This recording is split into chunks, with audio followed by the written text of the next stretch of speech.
Buenas tardes, buenos días para todos los hispanoparlantes, los grandes amigos que tenemos en Israel, en Sudamérica, mi familia, la familia Stavsky de Sudamérica, nuestros grandes amigos de Centroamérica, nuestros grandes amigos de España, nuestros amigos de Miami y de otras zonas de los Estados Unidos.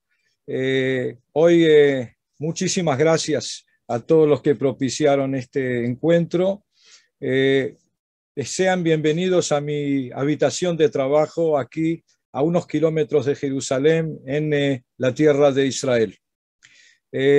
Muchísimas gracias a todos los que propiciaron este encuentro, a Lisi y a Berta y a Luna y a Gisela y a todos los demás. Hoy en esta clase preparatoria, vamos a tratar solamente de unos cuantos temas, por ejemplo, el creador, la creación, el ser humano y la conexión entre ellos, pero solamente eso, no vamos a agregar nada más. Entonces, aquí vamos a comenzar primeramente con un cronograma de la tradición, porque un hombre es no solamente un ser humano, no es solamente sí mismo, sino todas las generaciones que conviven dentro de él. Por lo tanto, todos nosotros somos en realidad todas las generaciones y tenemos que saber qué tipo de seres conviven dentro de nosotros para saber en qué era y en qué generación estamos viviendo y cuál es nuestro propósito. Dentro de la tradición espiritual, ¿cuál es nuestro rol hoy día? ¿Qué es lo que debemos transmitir? ¿Cómo y cuáles son los énfasis de nuestro trabajo espiritual? Claro, lo que yo voy a hablar con ustedes, queridos amigos y amigas, es la tradición espiritual de la Torá que recibimos a través del gran Baal Shem Tov. Vamos a pasar al próximo, ¿cómo se llama esto? ¿Cómo se dice? En hebreo se dice Shikufit. ¿Bien? Entonces, bueno, aquí tenemos el cronograma de la tradición espiritual de Israel. Seguimos adelante. Tenemos a Adam. Adam quiere decir ser humano, con lo masculino y lo femenino incorporado. Vamos a tener que estudiarlo. ¿Qué significa esa creación? Hay tres tipos de creación del ser humano.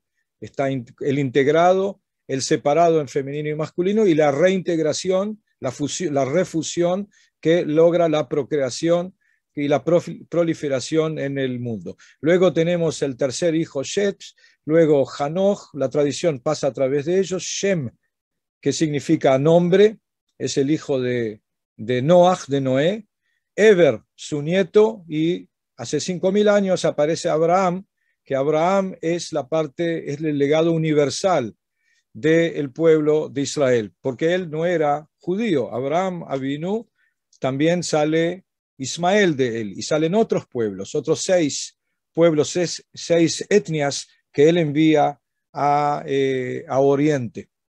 Es decir, que Abraham Avinu, Abraham, nuestro patriarca, es nuestra conciencia universal, la conciencia universal nuestra del pueblo de Israel. Luego viene su hijo Yitzhak, que él ya da la conciencia de trabajo espiritual, de la parte más lo que hoy llamarían religiosa. Luego Jacob, Israel, que ya sería la parte nacional, la nación del Estado de Israel, con sus 12 ramas, 12, hoy llamadas son 12 tribus. Luego el exilio en Egipto, hace 400.000 años. Yo siempre estoy hablando de esta generación para atrás. Hace 5.000 años Abraham, hace 4.000 años, para que tengamos una noción, el exilio, nuestro exilio en Egipto, que aprendimos mucho de ese exilio. Una persona tiene que ser totalmente libre, no puede ser esclava absolutamente de nada, no interiormente ni exteriormente. Pasamos por Egipto para aprender eso. Y luego el éxodo de Egipto, la salida de Egipto hace 3.334 años exactamente. Nosotros llevamos un conteo exacto de lo que nos ocurrió en todas las etapas de nuestra existencia nacional y individual. El pacto del Sinaí fue ese mismo año, recibimiento de la Torá, y 40 años más tarde, hace 3.296 años, fue la entrada a la tierra de Israel, que comienza con la era de los jueces, que eran todos profetas. Seguimos adelante. El rey David es hace 3.000 años. Él comienza a construir el templo, lo completa Salomón, su hijo, hace 3.000 años, y establece Jerusalén como la capital del reino de Israel, que en realidad es la capital del mundo, porque es el centro donde todas las naciones van a trabajar, van a conectarse con el Creador único que nos pertenece a todos, sin distinción. La construcción, la destrucción y el exilio en Babilonia ocurre luego de la era de los reyes y profetas, 410 años más tarde de la edificación del primer templo, hace 2.586 años, 70 años más tarde, luego de estar bajo la égida del imperio babilónico y persa. Luego de 52 años, el imperio persa conquista el imperio babilónico. Nosotros estamos bajo su imperio y volvemos a los 70 años de la destrucción del templo a la tierra de Israel y construimos en la época de Ezra y Nehemías, los dos eran profetas, construimos el segundo templo hace 2.516 años. Y comenzamos con la era de los sabios. Esta era justamente cuando termina la profecía antigua, la profecía del contacto directo con Hashem, el creador infinito, comienza la era de la filosofía. En el mundo aparece la filosofía en Grecia y en nuestro ámbito aparecen los sabios, es decir, una profecía que se reviste en la mente humana, de acuerdo con pautas lógicas humanas también. Las yeshivot comienzan no solamente en la tierra de Israel, hace 2.050 años ya había yeshivot en Roma, es el comienzo del exilio luego del segundo templo. La destrucción y exilio hace 1.952 años, el templo, el segundo templo fue construido y subsistió durante 420 años. Tomen en cuenta que hay países que no tienen 420 años. Por ejemplo, la existencia de los Estados Unidos son 300 años. Os quiere decir que si el Estado de Israel con el primer templo y el segundo templo son más de 800 años, 900 años, 1.000 años, más 400 años de los jueces, estamos hablando de soberanía espiritual, política, económica, de todo punto, legal, de todo punto de vista, estamos hablando de 1.500 años. Luego de la destrucción del templo hace prácticamente 2.000 años, el pueblo de Israel se disgrega entre las 70 naciones, influye a las 70 naciones y es influido por ellas. Esto forma parte del plan de Hashem, el creador, para que tengamos contacto y no nos separemos. Los sabios tanaítas, aquellos que escriben y sellan la Mishnah y el Zohar, la Torah oral, es hace 1.860 años. Los sabios amoraítas que explican la Torah oral, que ya estaba en el Sinaí, pero constantemente la teníamos adentro, o sea, la repetíamos por medio de la palabra, pero no la escribíamos. Finalmente se escribe, los sabios amoraítas compilan el Talmud y lo sellan hace 1.560 años. Nosotros venimos estudiando la Torah escrita y la Torah oral hace miles de años. Solamente la Torah oral es 1.560 años. Antes la Torah no estaba afuera, en el pergamino, en el papiro, en el libro, sino que estaba adentro, en la Neshama, en el alma, y nosotros la repetíamos para poder sacarla y expresarla, manifestarla dentro del aire de este mundo. Luego se escribe y queda en el libro. Pasamos a ser un pueblo literato, quiere decir menos espiritual y más mental. Ahora, con el retorno a la tierra de Israel, estamos volviendo a la espiritualidad verdadera, una espiritualidad que comprende también el cuerpo, comprende también la espiritualidad revestida dentro de lo material, dando sentido espiritual a lo material. Seguimos adelante, los sabios saboraítas que estudian el Talmud, aquí vemos la fecha, los sabios Geonim, los genios de la Torá, de entre 1300 años hasta 900 años atrás, los sabios Rishonim, los primeros sabios que compilan la halajá, la codificación de la forma de mover el cuerpo de acuerdo a pautas espirituales, eso es la halajá. Estamos hablando que eso se escribe hace 900 años, 600 años Maimónides, Ramban, Nachmanides, el Rif, Rabbeinu Yitzhak Alfasi, eso no vamos a nombrar a todos, y luego los últimos, los sabios Achronim, hace 550 años, con el retorno a la tierra de Israel, el gran Rabbi Yosef Karo y Rabbi Moshe Isserlich Ramá compilan la codificación de todos los movimientos, todas las corporales, todo el comportamiento del ser hebreo en toda su vida cotidiana en el libro Shulchan Aruch, hace 550 años. Las yeshivot en Babilonia datan de 1500 años atrás, la yeshivot en Ashkenaz, en la parte en Europa occidental, comienza en Italia y luego va bajando por Austria, lo que fue después más tarde Austria, Alemania, etcétera, y luego Europa Oriental, empezó hace 1000 años, hasta 100 años atrás. Las yeshivot en España y África datan de 1000 años hasta los 550 años atrás, con la expulsión de los judíos de España, y las yeshivot en Eretz Israel estuvieron todo el tiempo. No hay interrupción en los centros de estudio que se llaman yeshivot, que significa asentarse, asentar, y el estudio en Eretz Israel, en la tierra de Israel, nunca cesaron. La codificación de la halajá y la Kabbalah en Eretz Israel es hace 550 años que queda escrita y codificada. Por supuesto que el Zohar, como ustedes ven aquí, fue escrito por Rabbi Shimon Bar Yochai, el gran Tanaíta, el discípulo de Rabbi Akiva, hace 1860 años exactamente.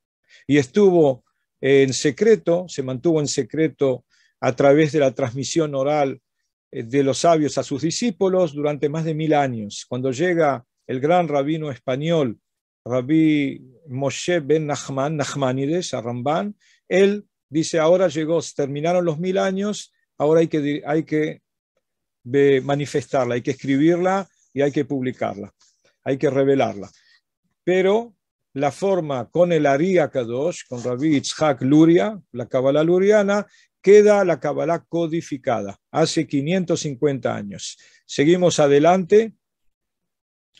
Y aquí viene el gran Rabbi Israel Baal Shem Tov, hace 332 años exactamente.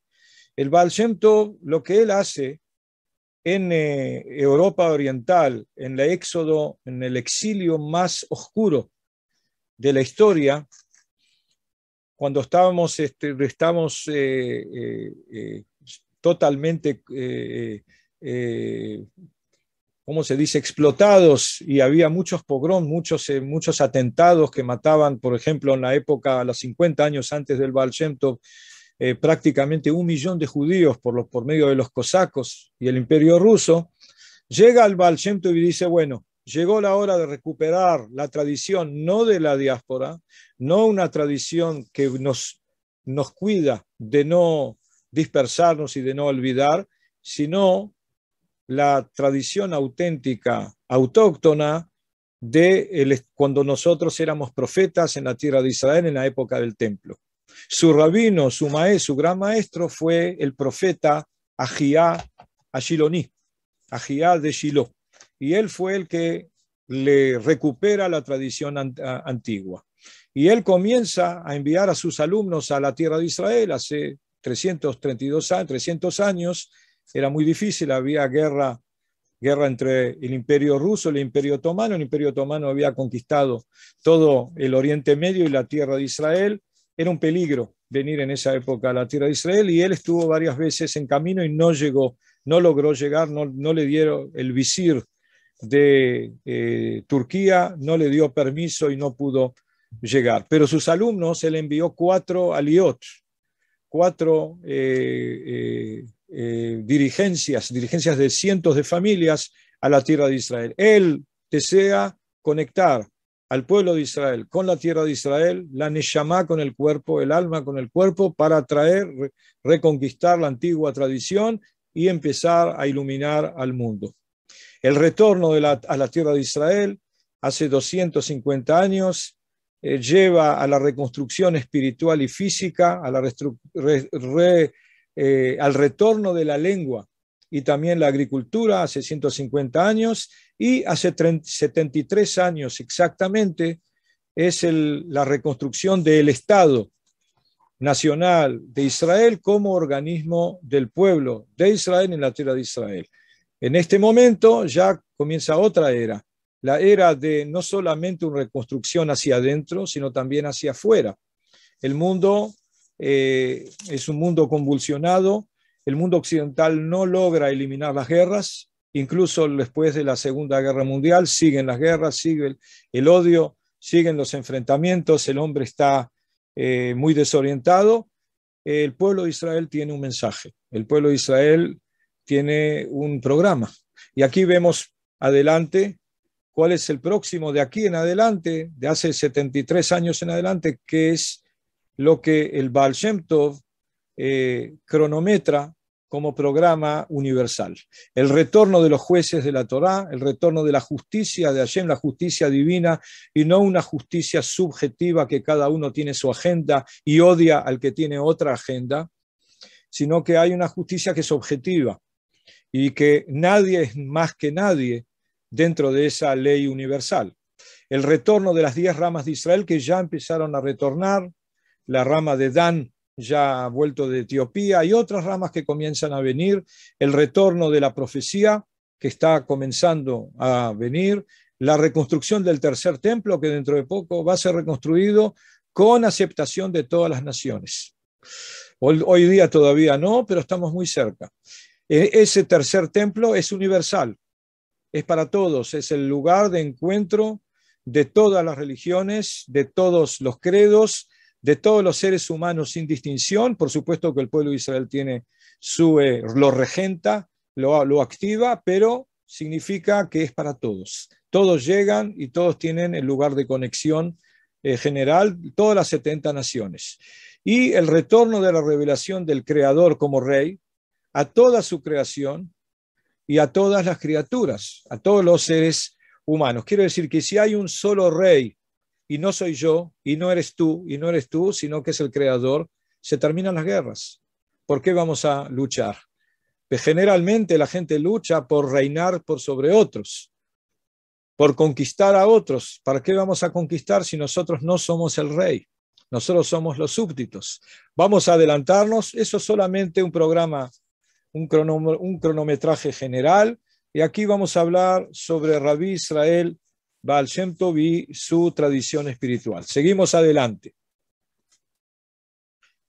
Bueno, la aparición del gran Baal Shem Tov hace 332 años constituye una transición de eras, una transición entre el exilio, la diáspora, cuando una persona se dispersa en otros cuerpos, las células del pueblo de Israel estaban dispersadas en otros cuerpos, influían y eran influidos, y la redención, o sea, el retorno, la reagrupación, la reincorporación del gran corpus del cuerpo del pueblo de Israel en un solo cuerpo con 12 órganos, 12 ramas, que todavía está ocurriendo porque la gente llega a la tierra de Israel todo el tiempo. Cuando yo llegué hace muchísimos años, el 1977 del siglo pasado, a la tierra de Israel, yo vine de la República Oriental del Uruguay.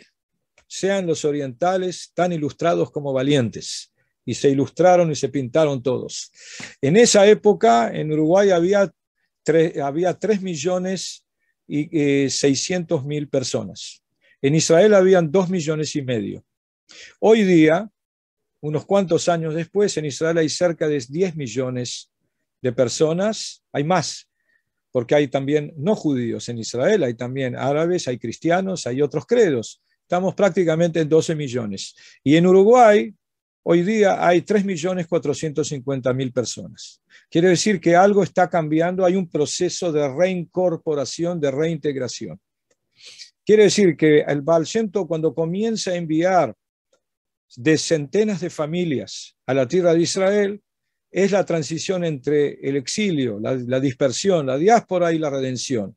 Pero no solamente eso, a nivel espiritual, él conforma la transición entre el nivel racional de la Torá y el grado interior superior de la Torá, porque hay grados suprarracionales, metarracionales en la Torá, que es lo que el hombre va a acceder en estas épocas. Nosotros vemos que en esta época de posmodernismo la gente ya no acepta lo racional como algo dado, como algo tácito, por lo menos como diría Kant, no a priorístico. Ya no acepta esos grados kantianos del racionalismo europeo del siglo XVIII-XIX. Dice, no, hay autopercepción, hay otras cosas más allá de un racionalismo lógico o una tautología aristotélica. Quiere decir que en el mundo mismo hay una sed de algo más. Ese algo más ya tenemos dentro de la tradición la respuesta, que es el grado interior y superior de la Torá, de la transmisión espiritual. También él comienza la transición entre la Torá del árbol del conocimiento, eso se llama Etz Da'at en idioma hebreo, y la Torá del árbol de la vida, Etz Haim, es decir, no un conocimiento de algo que conoce a algo exterior a sí mismo, sino una incorporación al flujo de la vida. Quiere decir, el árbol de la vida es el conducto que nos conecta con lo que da vida, como parte de uno mismo y no como algo separado. Eso vamos a tener que estudiarlo, y también él constituye la transición entre la espiritualidad desconectada de la naturaleza material, la famosa dicotomía aristotélica entre el alma y lo oscuro, lo opaco del cuerpo, o en el cristianismo entre el espíritu y la carne, que hay una división, una dicotomía total. En el judaísmo no existe esa dicotomía. Hubo influencias cristianas, por supuesto, por nuestros casi 2000 años en Europa, pero se termina eso. Volvemos a los orígenes. Realmente el Gran Rabí Israel Baal Shem Tov es la transición entre una espiritualidad desconectada de la naturaleza material y la espiritualidad revestida en lo material. Porque para la Torá el cuerpo es espiritualidad. Quiere decir que el cuerpo, que está conformado por células que constantemente mueren y nacen y renacen, es una vibración espiritual constante. El cuerpo mismo es espiritual para la tradición hebrea. Y no solamente eso, sino que la Torá nos adiestra a cometer actos espirituales a través del cuerpo. Esos actos espirituales divinos a través de los 248 conductos de los órganos del cuerpo y 365 conductos de los tendones del cuerpo, juntos son 613, hay una codificación cosmobiológica. Eso es a través del cuerpo. Quiere decir que el cuerpo emite espiritualidad. Hay que saber conducirlo. Por eso tenemos el adiestramiento, la iniciación hebrea de la Torá, cómo conducirnos con los conductos del cuerpo. Vamos adelante. Es decir, que el Baal Shem Tov abre una nueva era, que es una era de reivindicación de toda la tradición espiritual, de la espiritualidad del cuerpo, de la tierra, de la naturaleza física y de la materia. Se terminó la dicotomía aristotélica, griega, las demás dicotomías. En el mundo del hinduismo se habla que es algo imaginativo, el samsara. Hay que salir del samsara, hay que dejar de identificarse con el cuerpo, con la realidad física y escapar. Es decir, hemos venido al mundo para escaparnos del mundo. En cambio, en la Torá dice, no, hemos venido al mundo a corregirlo, a agregar, a desarrollarlo, a revelar su espiritualidad, porque el mundo fue creado por el Creador. Quiere decir que el mundo tiene leyes de santidad, la materia misma. Lo físico mismo es espiritual. No existe la dicotomía entre físico y material, no existen esas palabras en la tradición de la Torá. Entonces es la era de la reivindicación de la espiritualidad del cuerpo, la tierra, la naturaleza física y la materia. Y eso es a través del retorno al Eretz Israel.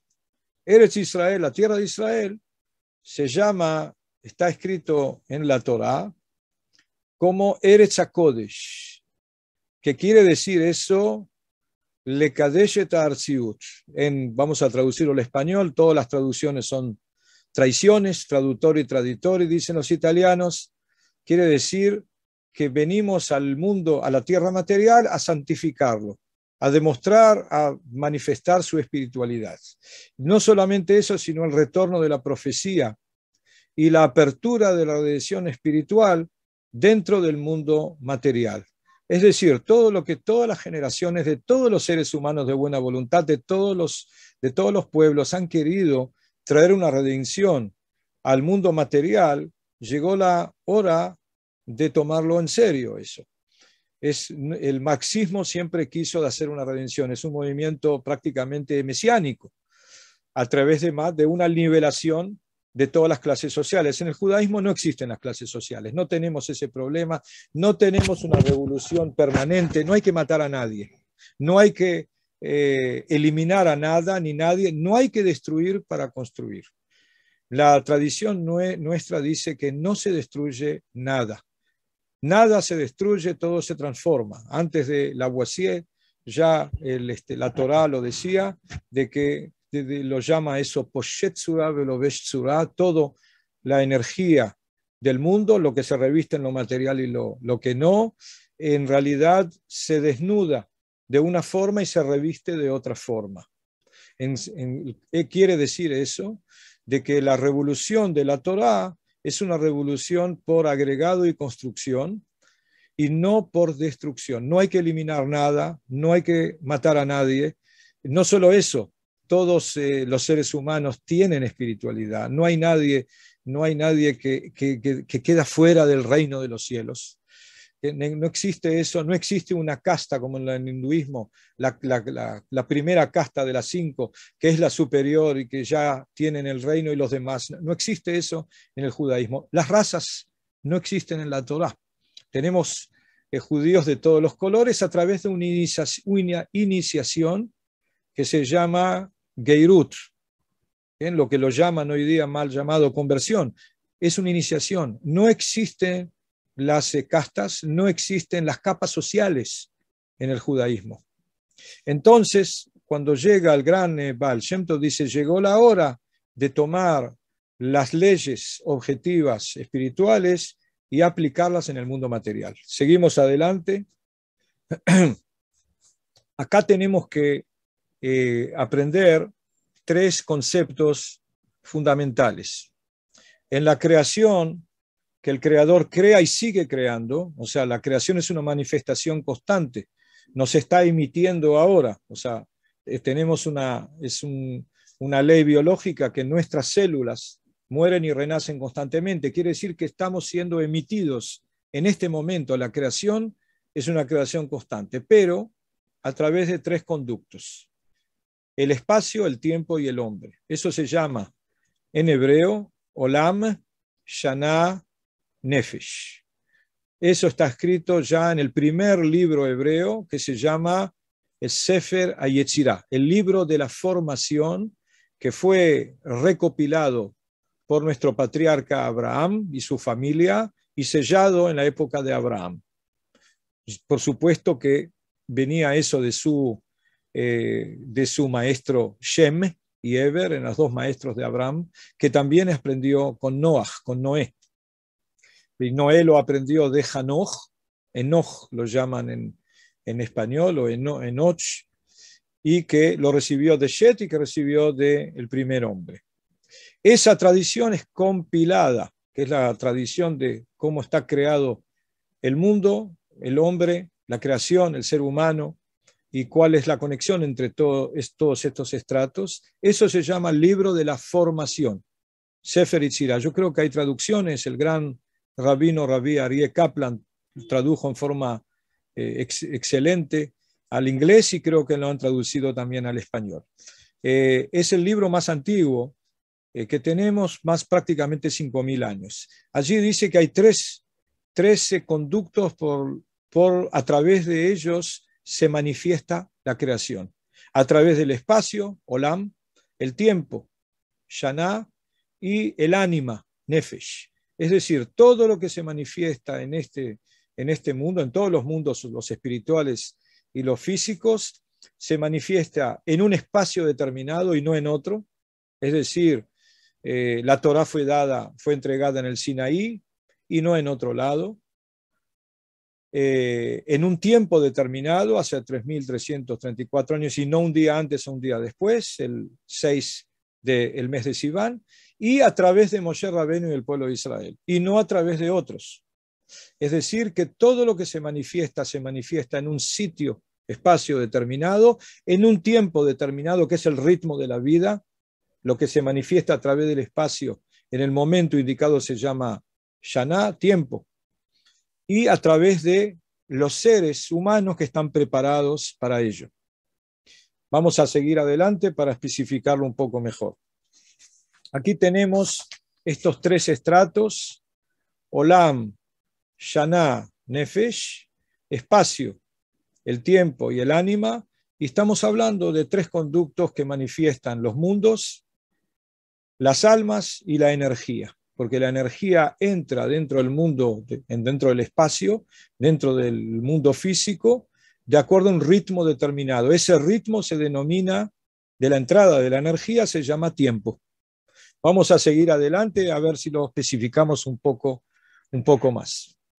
Acá nosotros sabemos que hay en el mundo muchos secretos y el hombre, el ser humano es siempre, ¿cómo se dice cuando él quiere saber? Es curioso, tiene curiosidad. Esa curiosidad es muy importante. El hombre tiene que saber y tiene derecho a saber. Tiene derecho a saber también cuáles son los límites de su sabiduría. Cuando una persona conoce lo que no conoce, eso ya es un conocimiento. Pero la sed de conocer es algo inherente al ser humano. El ser humano nace con eso. Y cuando más curioso y más quiere conocer, más avanza.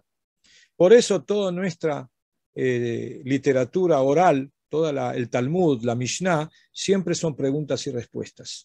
Y por eso siempre hay que preguntar. No existen las preguntas herejes en el judaísmo.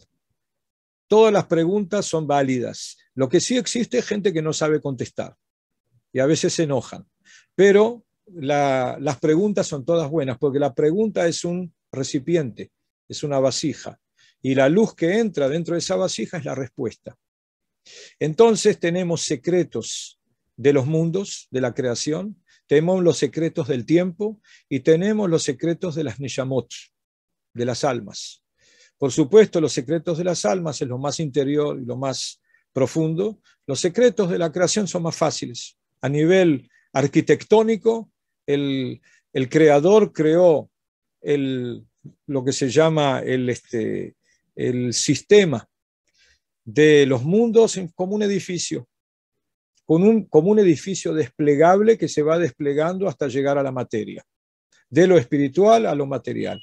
En la Torá dice, voy a decirlo primero en hebreo, Bereishit bara Elohim et hashamayim ve'et haaretz.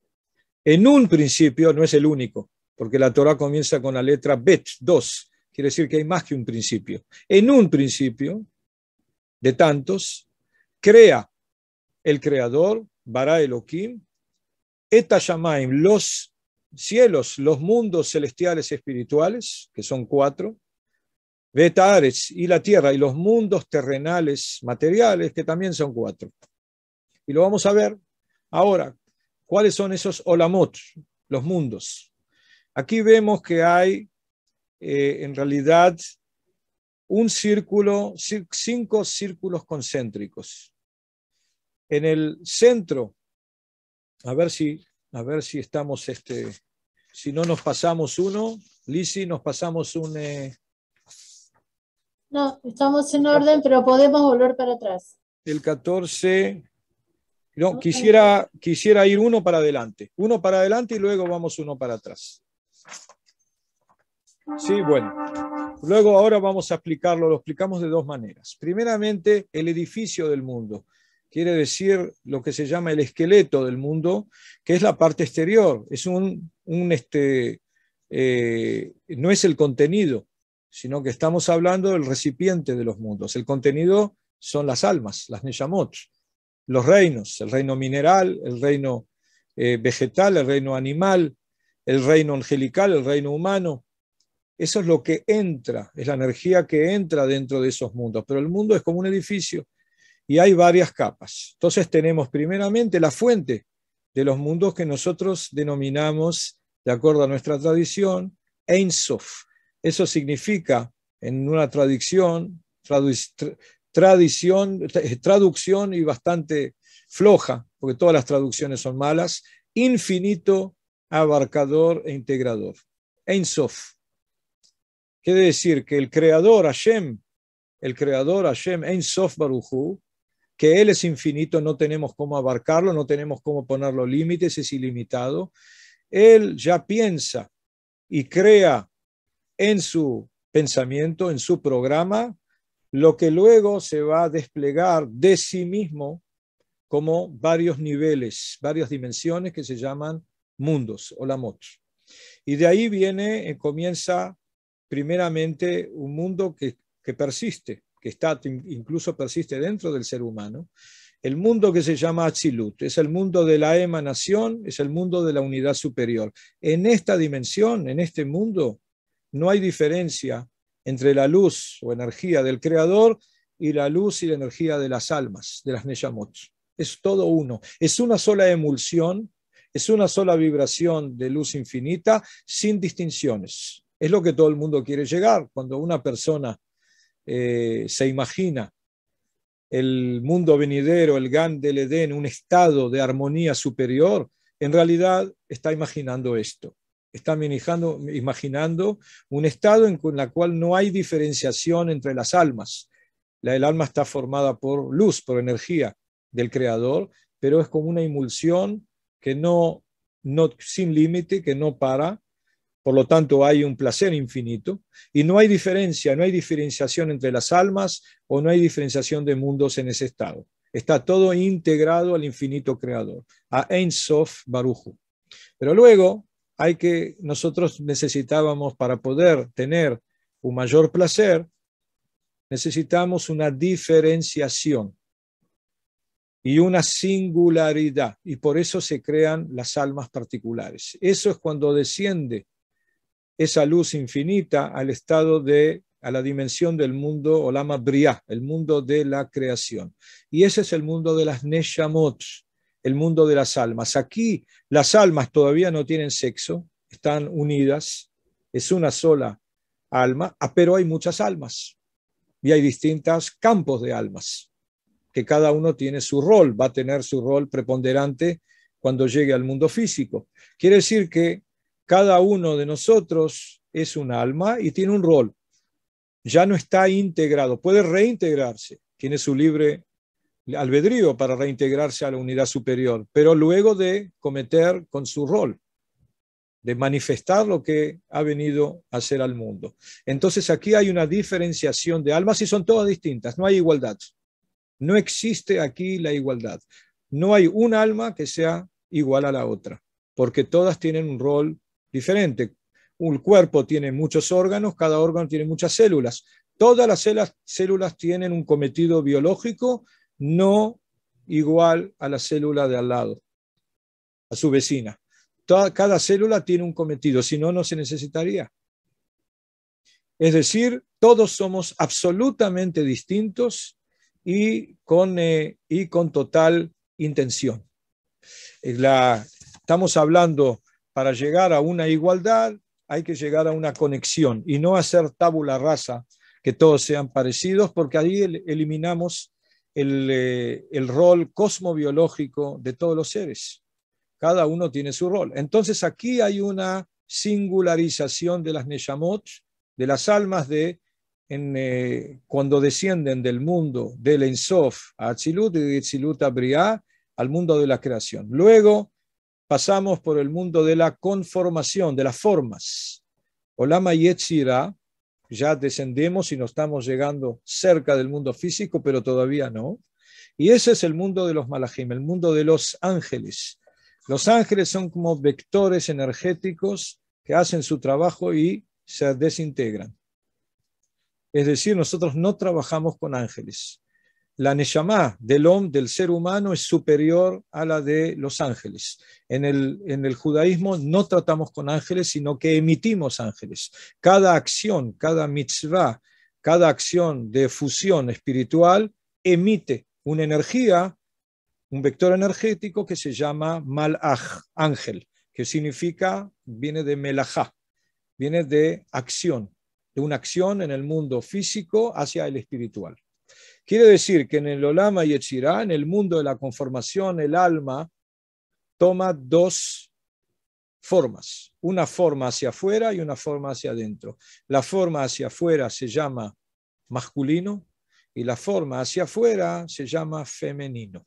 Y luego descienden al Olama Asiá, al mundo de la acción física, lo que se llama el mundo de las esferas, porque es un mundo que todo está conformado en forma esférica, es decir, el mundo de los planetas y el mundo de los, ¿cómo se llama? Mazalot, el mundo de las influencias zodiacales, etcétera, y que es el mundo de los cuerpos también, el mundo material de las leyes físicas, de la realidad física.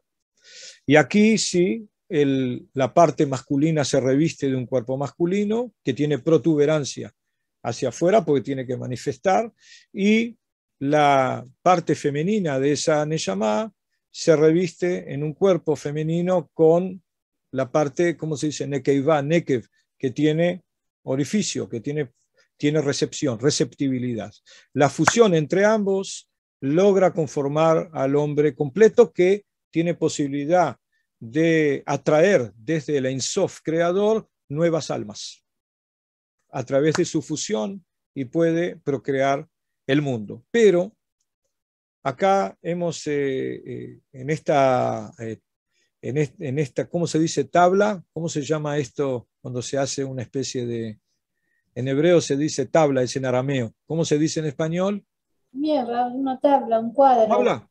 ¿Tabla? Bueno, en esta tabla hemos explicado en forma linearia, es decir, desde el infinito creador hasta el desplegamiento de los mundos uno, que todos estaban dentro del infinito creador y se van desplegando. Esquemas. Muchísimas gracias, Paulina.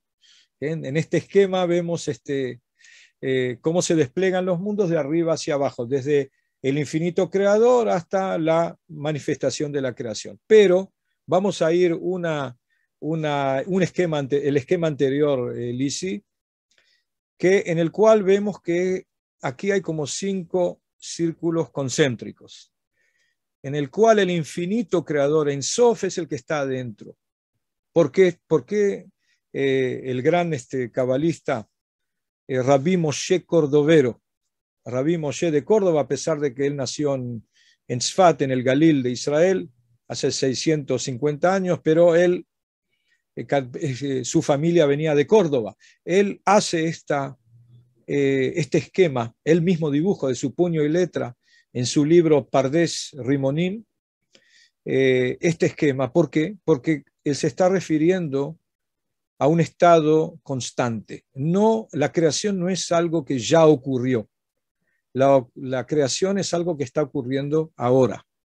Somos emitidos en este mismo momento a través del infinito creador. Entonces, quiere decir que ese infinito creador, ese Ein Sof, está dentro mismo de nuestra Neshama. Y alrededor tenemos también una nueva capa espiritual que se llama Atzilut, el mundo de la emanación, y alrededor tenemos también el mundo de las Neshamot, el mundo de la creación.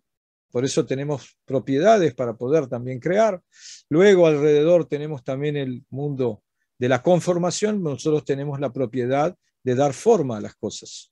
Y luego tenemos alrededor, que eso ya está conectado al cuerpo y a la piel, el Olam Hashiyah, el mundo de la creación, porque nosotros, de la acción física, porque nosotros podemos manifestar todas las leyes superiores dentro del mundo físico, porque no hay ya dicotomía entre lo espiritual y lo físico, tal como lo explicamos antes.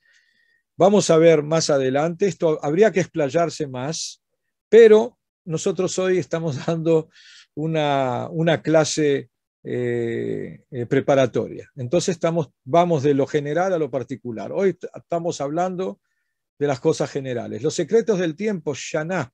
Shana significa no solamente tiempo, sino también cambio, renovación. Todo cambia. No existe Heráclito, el griego, el presocrático, decía que nunca tomarás 2 veces la misma agua en el mismo río, porque todo fluye y todo se transforma. Bueno, eso ya está escrito en la Torah unos 2000 años antes de Heráclito.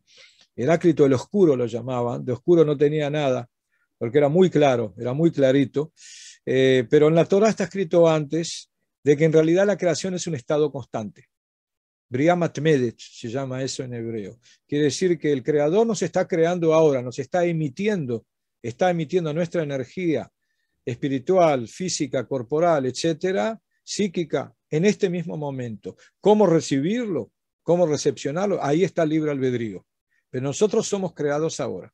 Por eso el tiempo también significa cambio, renovación. Las 24 horas del día, los 7 días de la semana, los 30 días del mes, los 365 días del año, los 49 y 50 años del jubileo, son una continuación y propagación de las sefirot superiores. ¿Qué son las sefirot? Todo el mundo ha escuchado de ello, pero habría que conceptualizarlo eso. ¿De qué se trata? Porque lo vamos a tener que estudiar. ¿Cómo están esas 10 sefirot en los mundos y cómo están dentro del alma y cómo están dentro del cuerpo y cómo fluye eso? Para conceptualizarlo en forma lo más sucinta posible, digamos que son corrientes y flujos de luz de Hashem. Todos tienen, no solamente todos los seres humanos sin excepción, sino también el mundo animal está compuesto en su forma, en su manera, de acuerdo a su rol, por 10 conductos, 10 sefirot, también el mundo vegetal y también el mundo mineral. El mundo mineral lo tiene en forma bastante restringida, pero tiene 10 sefirot, 10 corrientes, conductos y flujos de energía. Entonces, para poder, nosotros pensamos cómo puede ser de que el mundo hoy mismo, en todo el mundo celebra una semana de 7 días. ¿Cómo se dice semana en hebreo? Shavua. Shavua viene de Sheva, 7. Setimana en latín. Semana viene de 7 días contados. 7 días contados. Limnot en hebreo y luego pasa a través del griego al latín, quiere decir contar. Es decir, contamos 7, tenemos una setimana, una semana. El mundo griego intentó, el mundo persa antes que el griego intentó semanas de 12 días, el mundo griego semanas de 10 días, el mundo latino en Roma intentaron meses de 20 días, no lo lograron. Quiere decir que la estructura del tiempo es la misma estructura desde el mismo día de la creación hasta el día de hoy, porque cualquier pueblo, cualquier civilización podía haber decidido, vamos a hacer semanas de 10 días, 20 días. Intentaron y no lo lograron. Vamos a hacer meses, no de acuerdo a la luna, no de acuerdo al contacto de la Tierra a través de la luna y el sol. No, vamos a hacer algo astronómico distinto. Lo intentaron, pero ya va Kepler. Kepler dice es imposible. Inténtenlo, no lo van a lograr porque la estructura del tiempo está conformada por el Creador. Entonces aquí tenemos una estructura no solamente de los mundos, un edificio con 5 dimensiones, sino que también tenemos una estructura del tiempo, del ritmo de la vida. Y por eso es muy importante la vida de una persona iniciada, es una vida en la cual él se adapta a los tiempos superiores. y sabe cada segmento de tiempo cuál es su rol a nivel espiritual. Y por eso son 24 horas del día, 7 días de semana. Por supuesto, la semana está conformada por 6 emisiones hacia afuera y una hacia arriba, hacia adentro, que se llama Shabbat. ¿Qué significa Shabbat? El retorno al origen. Es un día en el cual ya no manifestamos hacia afuera, no tocamos el mundo, sino que todo es interior, vuelve a lo interior. Por lo tanto, en Shabbat no se tocan instrumentos exteriores de música, sino que se canta con lo que el hombre ya tiene, la voz, que es el instrumento interior. Es decir, no tocamos lo de afuera, sino que volvemos adentro a activar la parte interior. Y por eso está codificado por 339 formas de acción diferentes, que nosotros estamos en vacaciones de esas 39 formas en Shabbat. Son 6 acciones hacia afuera, 6 días de la semana y una hacia adentro, 6 hacia abajo y una hacia arriba. Pero también el mes, porque el mes tiene no fin de mes. En hebreo no tenemos fines de nada, ni fin de año ni fin de mes. Tenemos cabeza del mes, Rosh Chodesh, y cabeza de año, Rosh Hashanah. Es decir, que el tiempo tiene una estructura, la misma estructura que el hombre. Tiene cabeza, tiene cuello, tiene cuerpo, tiene extremidades superiores y extremidades interiores e inferiores. Y tiene también 7 conductos superiores, como la menorá, como el candelabro, las 2 velas, los 2, ¿cómo se dice candelabro? Los 2 velas exteriores, los oídos, las 2 velas interiores, los ojos, las dos velas ulteriores, las narinas y la boca. Y lo mismo en el cuerpo. Quiere decir, la estructura del espacio es la misma estructura del tiempo y la misma estructura del hombre. Y la estructura esa se respeta, pero está el libre albedrío de no respetarla. Por el momento no se ha logrado. Vamos a seguir adelante. Están los secretos del alma que se llaman Nefesh, del ánima. Son 10 categorías de Neshamot con sus respectivos roles en el mundo. Es decir, vamos adelante a verlo en el esquema. Quiere decir que nosotros tenemos 10 niveles de Neshamot. Ninguna es más que otra, pero todos somos distintos. Hasta en eso somos iguales, que todos sin excepción somos distintos. La intención, de acuerdo a la Torá, la intención por la fuerza de querer que todos seamos iguales es un nuevo fascismo. Es totalitario. Nosotros tenemos que cuidar que nuestra singularidad. No se puede imponer a otro que cometa mi rol y que sea igual a mí. Eso es fascismo, eso es totalitarismo. Por lo tanto, hay que aprender cuál es la estructura de las Neshamot, de las almas, de los mundos, el espacio y también de los tiempos para poder respetar las distintas categorías. Nadie es más que nadie, pero todos somos distintos. Entonces aquí vemos que hay 10 formas de Neshamot. Hay Jajamim, que son sabios, hay Nevonim, que son racionales. Hay gente que son muy racional. No le hables de algo que sea por encima de la lógica aristotélica, porque para él no existe. Lo que él no ve no existe. El hombre sabe que también lo que no vemos existe, ¿no es cierto? Pero hay gente que no, que es muy estructurada a nivel racional. Luego tenemos Yeduim, que se llaman integradores. Ellos ya no tienen esa dicotomía entre la sabiduría espiritual y lo racional, no les interesa esa, no hay diferencia. Luego tenemos los Hasidim, que son generosos, les gusta dar, entregar, y vinieron al mundo para ayudar a otros.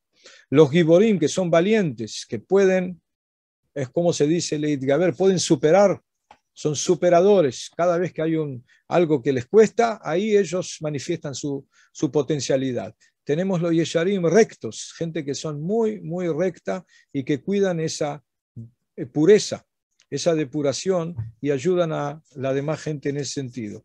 Después tenemos los Nevi'im, que son profetas. Luego tenemos Josim, que son clarividentes. Los Tzadikim, que son justos. Ellos siempre van con la justicia. Y luego tenemos los Melahim, los reyes, que son líderes.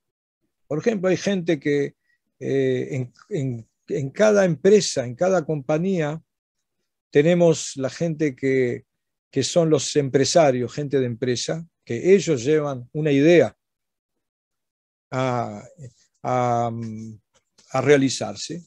Luego tenemos la gente que son los gerentes. Ellos saben cómo hacer funcionar eso. El empresario no lo sabe, porque él tiene la idea, pero él trabaja en macro, pero estar dentro de todos los detalles y cómo trabajar con la gente con los trabajadores ya es otra cosa, ahí ya es otro talento que no todos lo tienen. Ellos son los gerentes que saben cómo hacerlo. Y luego tenemos gente que trabaja dentro, la gente que están especializadas en determinados trabajos. Hay científicos que no pueden ser gerentes, no pueden manejar un staff. Y hay gente que puede ser como Einstein, por ejemplo, que era un gran ideólogo, un gran matemático, físico, metafísico, pero poder llevar un laboratorio adelante, gente que trabajó con él dice que no, era imposible. Quiere decir que hay niveles, cada uno tiene que saber cuál es su talento innato y cuáles son sus debilidades y lo que no tiene que hacer. Hay gente que es especialista. O sea, yo puedo dar una clase, puedo escribir un libro, pero yo no puedo ser gerente de ninguna manera. Alguna persona tiene que saber. Y hay gente que pueden ser líderes, que tienen la capacidad, otros que son justos, pero no pueden ser líderes, porque si uno va con justicia, el liderazgo es muy difícil. Por lo tanto, habría que buscar la forma de cómo trabajen juntos, ¿no? Pero eso tiene que ver con la Sefirot, porque en el mundo de la emanación, el Olam Atzilut, ahí es el programa de las Neshamot que se van a revelar en el mundo de la creación, antes de su conformación y su revestimiento en el mundo físico y en el mundo de la acción. Y vienen de las Sefirot, de las 10 Sefirot superiores. Los Jajamim, los sabios, vienen en su Sefirá dominante, a pesar de que todo uno está conformado por las 10 Sefirot, por los 10 conductos, pero tiene siempre una que es dominante en su alma y su personalidad. Y por lo tanto viene de la Jochma. Jochma significa sabiduría. Los racionales, la sefirá dominante es la Binah, que significa raciocinio, y esos son muy buenos para ser científicos. Trabajan con muchos detalles. La Jochma estos pueden ser gente más, ven el macro, ven la parte más general. Es una acepción general de la sabiduría. En Binah, los racionales ven mucho los detalles y prestan mucho atención a los detalles. Los integradores vienen de Da'at, y Da'at, integración, significa que la forma de conjunción de los detalles particulares con lo general y con su objetivo. O sea, a veces una persona trabaja mucho los detalles, pero se olvida del objetivo de ellos. Se ven muchos árboles, pero no se sabe que hay un bosque. Pero no solo eso, a veces vemos que hay árboles que son parte de un bosque, de un conglomerado, pero ¿para qué sirve el bosque? O sea, ese es otro nivel, ya estamos hablando de integración. Luego tenemos los generosos, los hasidim, que vienen de la sefirá de Gesed, por eso tienen tienen de adentro un motor interior que los lleva a entregar, a dar, a ser generosos. Luego tenemos los valientes, los giborim, vienen de Geburá, que es la sefirá de la superación, que es una forma de elevar la energía de abajo hacia arriba, contracorriente, y hay gente que tiene eso innato, tiene la sefirá dominante que es de Geburá, y luego tenemos los rectos que vienen de la sefirá de Tiferet, que significa armonía, que junta la generosidad con la superación. Tiene las dos posibilidades en uno. Quiere decir que no es solamente una u otra, sino que puede trabajar en armonía con dos potencialidades opuestas y saber cuándo utilizarlas. Hay gente así, hay gente que que tiene una acepción y tiene solamente una intención, una potencialidad y va siempre con eso y no puede ver otras posibilidades. Por eso hay sefirot que son sefirot de la línea del medio. que es la línea del equilibrio y la armonía, que ellos pueden comprender a todos y no se sienten ofendidos por nadie ni amenazados por nada en el mundo. Eso significa que es la Tiferet y también la Sefirá de Dat, también Yesod y Malhut. Pero ahora vemos que hay otra Sefirá importante, que es este Netzach. Los profetas vienen del nivel de Netzach, que es la perpetuación, cuando algo se hace en forma constante. O sea, hay gente que tiene la posibilidad de construir a largo plazo y todos los días, en forma constante, sin tener paradas en el medio, sin tener distintos subibajos, ¿cómo se dice eso? Altibajos. Altibajos, sin tener demasiados altibajos, tienen la posibilidad de perpetuar algo a largo plazo, a largo aliento. Luego tenemos otra Sefirá y vemos la gente que es muy clarividente, que tiene una gran, ¿cómo se dice cuando tiene una persona muy, que no solamente puede ver, sino que puede sentir a otra persona también? Es porque esa persona tiene sumisión. Hod, son gente que no son orgullosos, sino que dejan espacio dentro de su alma para ver a otra persona, para ver algo diferente de uno mismo. Eso significa también una intuición. Aquí está, que Gisela dice, lo que se llama aquí clarividentes es también una intuición. Hay gente que tiene una gran intuición para ver a otra persona. Pues esa gente también puede trabajar, pueden ser también psicólogos, pueden ayudar mucha gente. ¿Por qué? Porque no son orgullosos, no son soberbios. Dejan un espacio dentro de sí mismos para ver a la otra persona. Eso se llama el conducto, la sefirá de Hod, sumisión. Y también tienen, es verdad, una sensibilidad especial que también puede ser una empatía también, un sexto sentido, que eso también puede desarrollarse. Luego, los justos, los tzadikim, son el fundamento, yesod. Ellos nunca se van a marear, no los pueden comprar a esa gente, porque ellos tienen un fundamento, tienen una base y no van a cambiar. No pueden marearse ni confundirse con cosas que le vienen en el camino, porque a veces una persona tiene un sendero, tiene un objetivo, pero en el camino una persona puede confundirse. De repente le gusta algo más, se desvía. Esta gente tiene la rectitud, tiene la posibilidad de ser constante con algo y no marearse ni confundirse. Y luego tenemos aquellos líderes que vienen de Malhut, el reino, que ellos tienen una posibilidad de dar un ejemplo y llevar atrás de sí a otra gente. Quiere decir que todos estos 10 niveles de las Neyamot, de las almas, y cada uno puede reconocerse dentro de esto. Es muy importante que una persona se reconozca y sepa quién es, qué tipo de Neyamá es.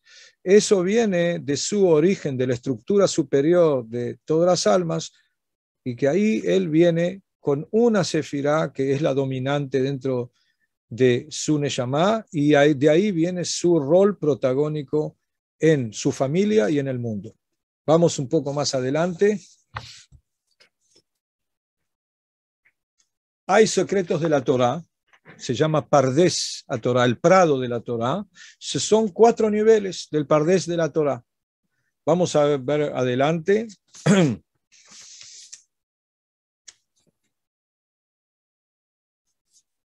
Bueno, aquí vemos que en el Pardes, si vemos en la parte derecha del esquema, tenemos de abajo hacia arriba el Pshat, Pardes son siglas.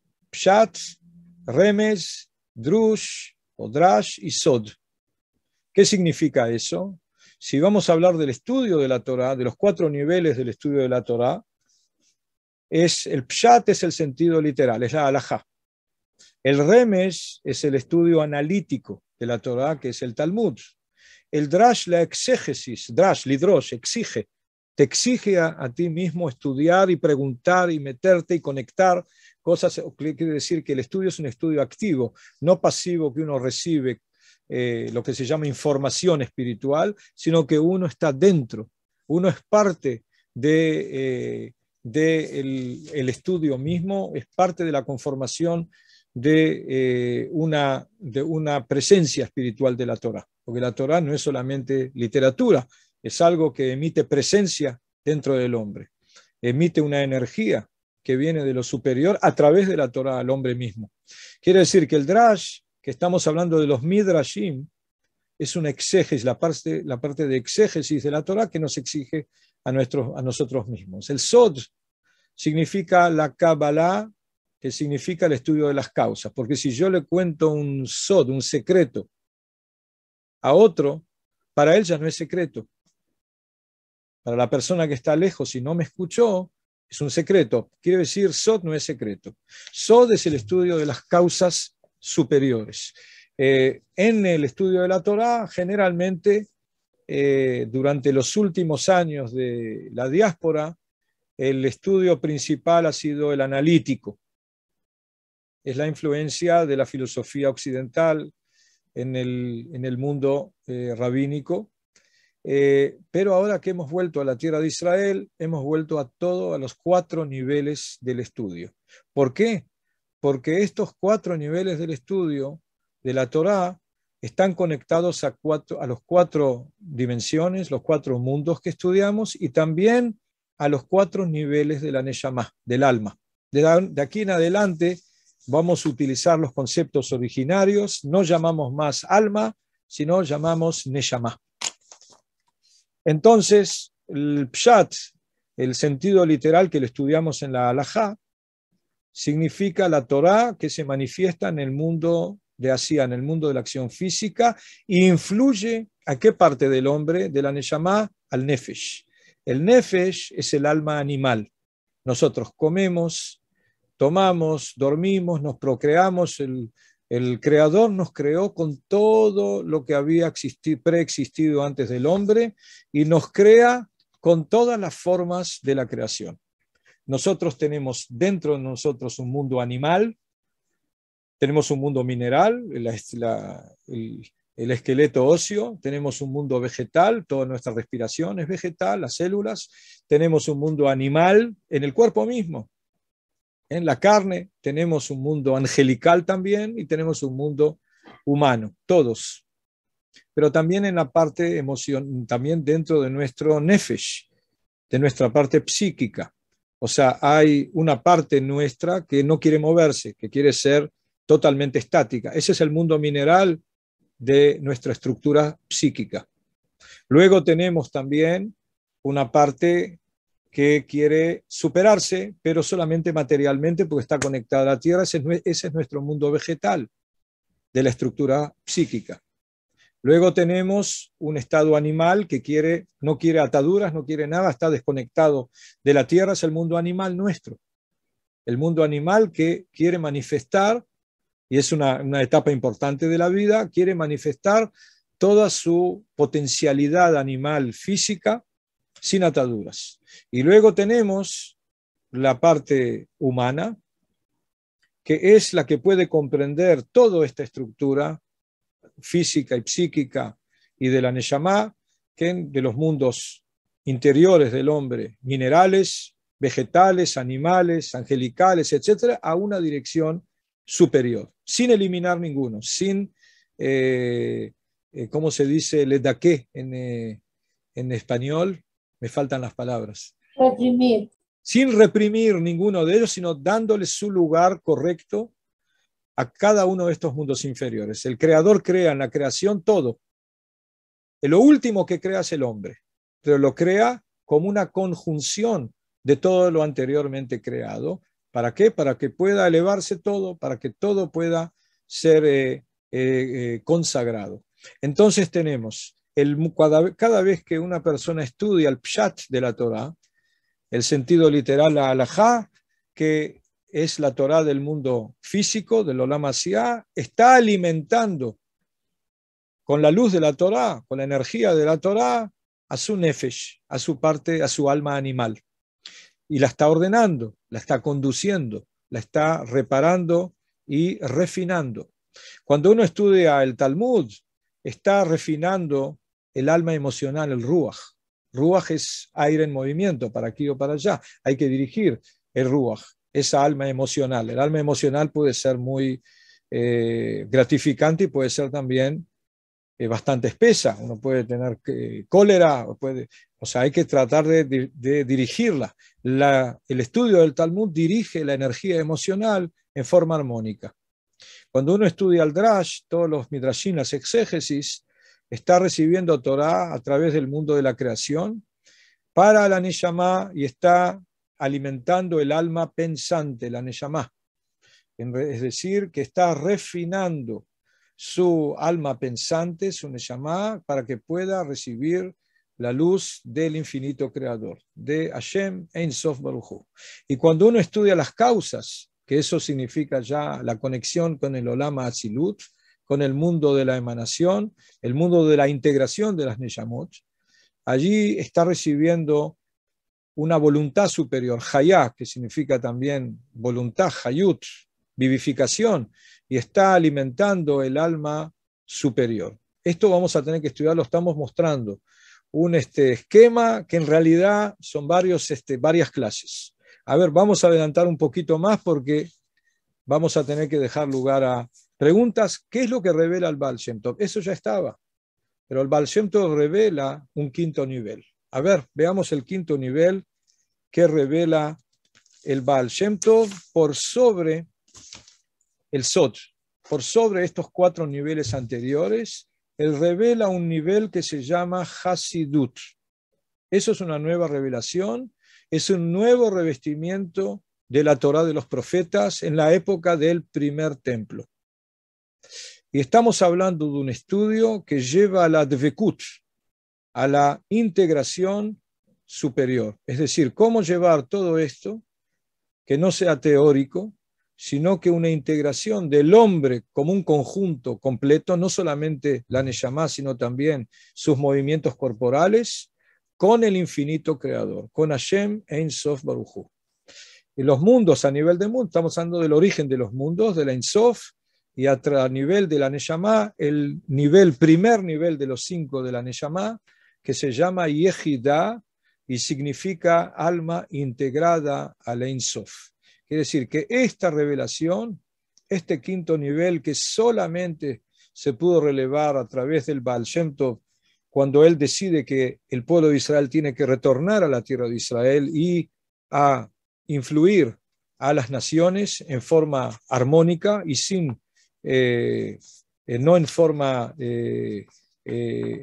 de discusión, sino en forma armónica, en forma de que todos los seres humanos tenemos la posibilidad de unirnos a Hashem, el Creador, y hay que conocer la forma, el adiestramiento y la iniciación para poder hacerlo. Vamos un poco más adelante y ya finalizamos. Acá vamos a preguntar una pregunta que es definitiva, ¿no?, para la decisión de una persona cómo vivir. ¿Cuál es el centro de la realidad? Entonces vemos que hay una diferenciación entre las distintas civilizaciones. No hay un acuerdo por ahora en cuál es el centro de la realidad. Vamos a ver cuál es la respuesta de las distintas civilizaciones adelante. ¿Cuál es el centro de la realidad y la existencia? Para el mundo occidental, el ser humano está en el centro. Si existe un creador, está en la periferia. Pero yo estoy en el centro. El hombre es lo más importante. Para el mundo musulmán, el creador está en el centro y el ser humano, si existe, está en la periferia. Y aquí hay, para ellos, el mundo occidental es una apostasía. Es realmente una herejía. ¿Cómo puede ser que el ser humano esté en el centro? ¿Okay? Y para el ser humano occidental, dice, ¿cómo puede ser que el creador esté en el centro? El ser humano no es nada, está en la periferia. Bueno, esta dicotomía en la sabiduría hebrea no existe. Para la Torá y el mundo hebreo, el encuentro y el contacto directo entre Hashem, el creador, y el ser humano, ese es el centro de la existencia. No el creador ni el ser humano, sino el contacto entre ambos. Esta capa de sabiduría, esta etapa, es lo que el gran Baal Shem Tov viene a revelar. El contacto es lo importante. Veamos adelante. Y aquí tenemos un concepto que vamos a tener que tratar, que es muy importante, que se llama emuná. ¿Cómo traducimos emuná? Si lo traducen como fe, está mal traducido. No abarca, o sea, cuando hacemos una extrapolación de una civilización a otra a través de una traducción, siempre perdemos algo. Siempre estamos perdiendo algo. Cuando nosotros queremos decir emuná, si decimos fe, nos falta no más de la mitad, nos falta casi todo. ¿Qué significa emuná? A ver, vamos adelante. De acuerdo a la definición más antigua, que es la que trae el Baal Shem Tov, siempre lo más antiguo en realidad comprende el extracto, el núcleo de la sabiduría. Como lo explica el Baal Shem Tov, dice que a la conexión de la Neshama con Hashem, el infinito creador, Rabbi Israel Baal Shem Tov la denomina emuná. Etimológicamente, emuná significa adiestramiento y convicción. Lomar emuná, también quiere decir que hay que adiestrarse. Es algo que dinámico, no es que uno tiene o no tiene. Todos tenemos. No hay gente que no tenga emuná. Todos tienen emuná. Alguien tiene emuná en el partido de él, o en su familia, o en el creador, o en algo. Tenemos libre albedrío qué hacer con eso, que es en realidad el núcleo más profundo de la neshama humana. Etimológicamente es adiestramiento y convicción. Cuando una persona tiene convicción, lo hace, le está viendo lo que va a suceder. Entonces el adiestramiento se consolida a través de acciones espirituales concretas en la realidad física, porque hay que tirar lazos, hay que tirar conductos. ¿Cómo me conecto? O sea, la forma de llevar a cabo esa emuná, esa conexión con el Creador, con Hashem el Creador, con el mundo, con mis semejantes, es a través de acciones espirituales, a través de lo físico. Yo no puedo expresar mi amor a mi mujer, a mis hijos, a mis nietos, solamente a través del pensamiento o a través de algo abstracto. ¿Por qué? Porque fui creado también con emoción, también con cuerpo, tengo que manifestar todo. Si dejo algo afuera, estoy cometiendo una disección, una desconexión. Y eso no es parte de nuestra tradición.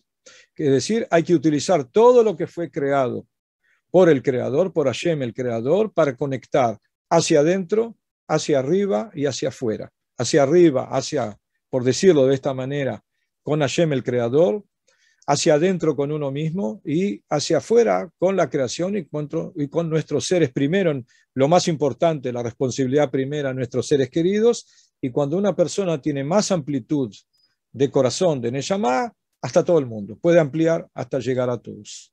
Es decir, que no hay posibilidad de llevar a cabo la emuná sin acciones concretas de fusión, que nosotros la llamamos mitzvot, que viene de Savta y Tzavta Bejibur, que significa fusión. Acciones de fusión o acciones de desconexión. Cuando una persona hace un error, comete un error, se llama averot, está cometiendo una acción de desconexión. Cuando una persona comete una mitzvah, es decir, un movimiento espiritual a través del cuerpo, de acuerdo al adiestramiento de la Torá, comete una acción de fusión. Está haciendo una conexión en el mundo. La convicción y confianza interior se consolida a través del contacto directo de la Neshama con Hashem, el Creador, a través de las luz de las letras de la Torá. Y acá tenemos algo, con esto vamos a finalizar, un concepto muy importante de que el Baal Shem Tov adiestra una iniciación de contacto superior e interior a través de las letras de la Torá, que las letras de la Torá son las primeras Neshamot que fueron creadas. Antes de que no fuéramos creados nosotros, lo primero que se crea en el pensamiento infinito superior son las letras. Hoy día en cibernética dirían que no hay forma de hacer nada sin tener un lenguaje tipo, que son letras, incluso la genética habla de letras. Ya estaba escrito en el Sefer Yetzirah, en el libro de la formación, eso hace 5.000 años. Estamos hablando de que hay una posibilidad de conexión con el núcleo superior de la creación y de nosotros mismos a través de las letras. ¿Qué letras? A través de las letras de los nombres de Hashem y a través de las letras de los nombres nuestros. Porque la persona se conoce a sí misma y a su Neshama a través de sus nombres, las letras de su propio nombre. No solamente semántica y etimología, sino también hay forma, la forma de las letras que tienen cuerpo y tienen Neshama, la conexión con ellas emite y atrae una conexión y un conocimiento que, si vamos a llegar, vamos a poder estudiarlo. Preguntas. Tengo que abrir los micrófonos. Sí, habla los micrófonos. Que en cada persona que él quiera preguntar me dice si es posible, si están de acuerdo, su nombre y de dónde viven. Todavía no pueden abrir el micrófono, que escriban en el chat. ¿Qué hago con? ¿Yo tengo que hacer algo? O que escriban en el chat. Está bien, perfecto. Pueden escribir y con mucho gusto vamos a intentar responder. Bezrat Hashem.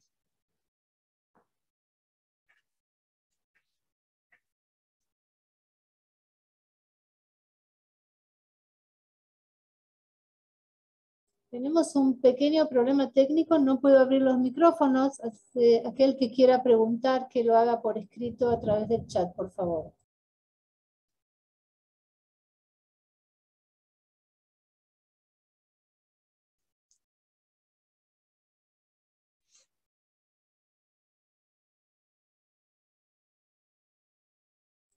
Ahora hay una pregunta de una señora de Miami. De una, no escuché, disculpe. De Miami, hay una pregunta en el chat. Hay dos ya. ¿Se puede Sí. ver? Un minutito. Aquí vemos, sí. Mi nombre es Malca Bazán de Panamá, mucho gusto, vivo en Miami.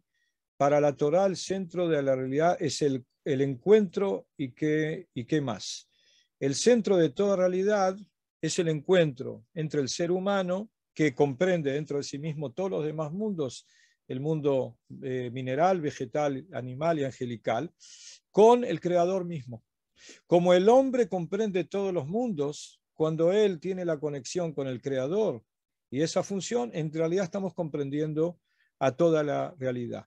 Y a través de esa función, el hombre puede influir a todo el resto de la realidad exterior, tanto interior como exterior.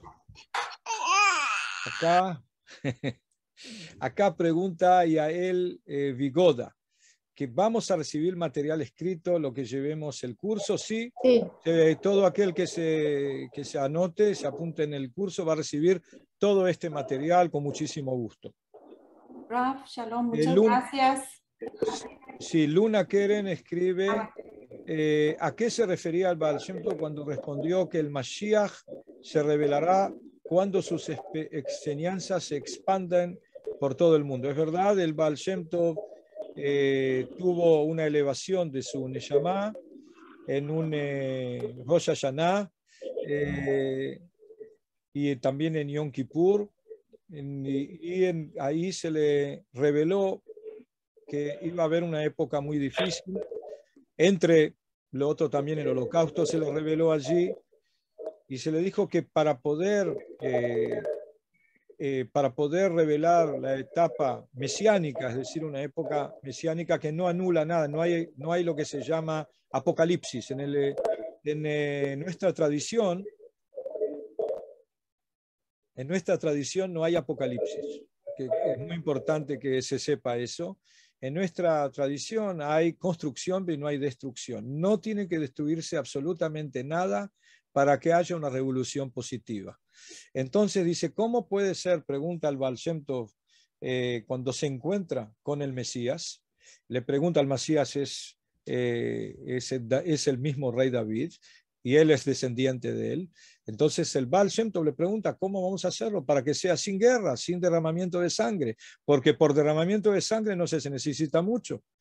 Para eso no necesitamos mucha inteligencia, ¿no?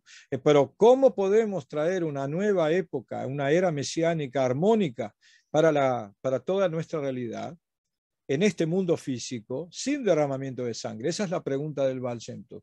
Entonces lo dice, tú tienes la obligación, tienes el rol en el mundo, tu rol histórico es revelar una quinta parte, un quinto grado del estudio de la Torá, pero a nivel iniciático, no solamente teórico, para que la gente pueda estar conectada con Hashem el Creador, consigo mismo y en forma armónica con el resto de la humanidad sin odiar a nadie.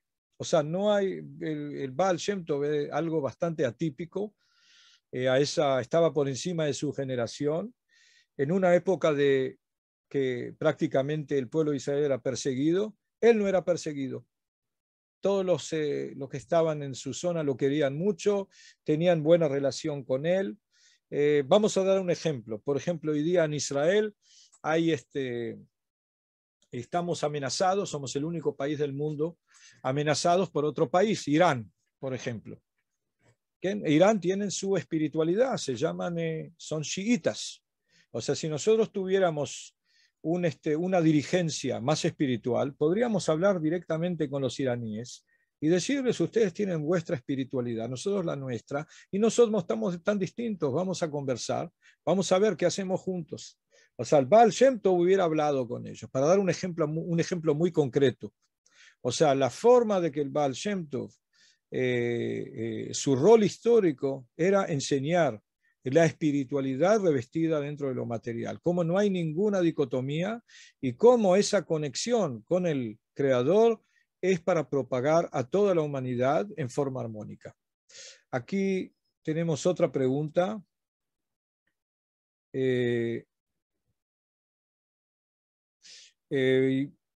Gisela Cotliar pregunta, ¿ese encuentro entre Hashem y el hombre es el entrenamiento que vamos a hacer en el curso? ¿Eso cómo lo vamos a poder percibir en nuestra vida? O sea, todo lo que nosotros vamos a estudiar, si no podemos aplicarlo en nuestra vida diaria, entonces no es relevante.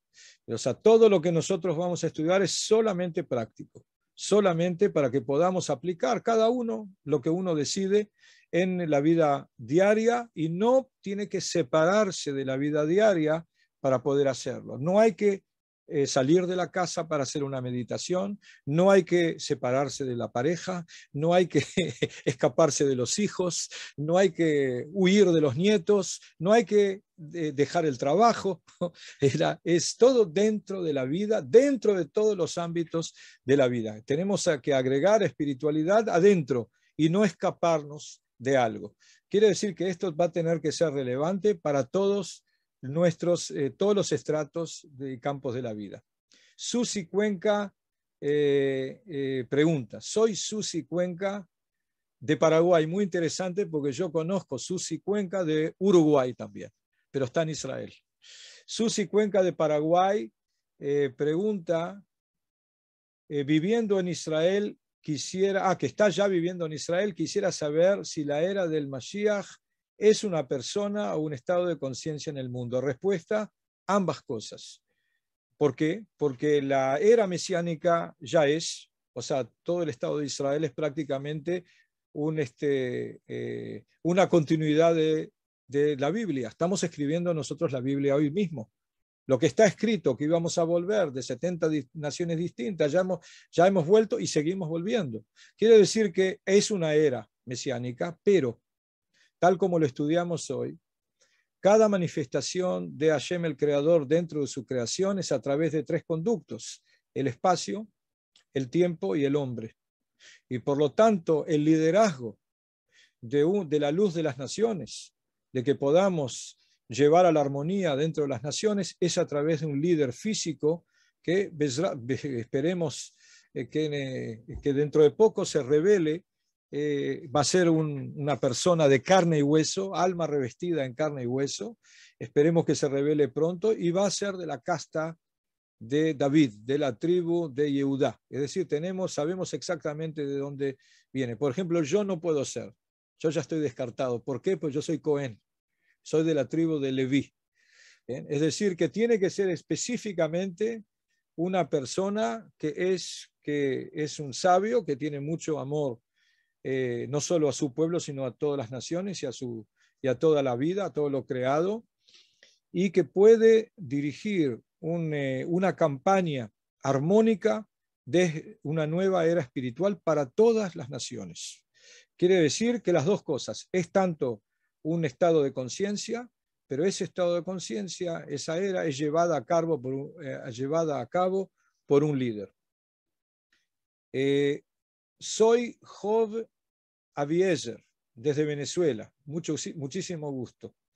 ¿Qué sucede ya que el alma viene con un propósito y cuando entra en este mundo material y se desvía de su misión? Muy simple, retorna a su misión. Una persona que todos nos desviamos, no hay uno solo de nosotros que no sea un descarriado.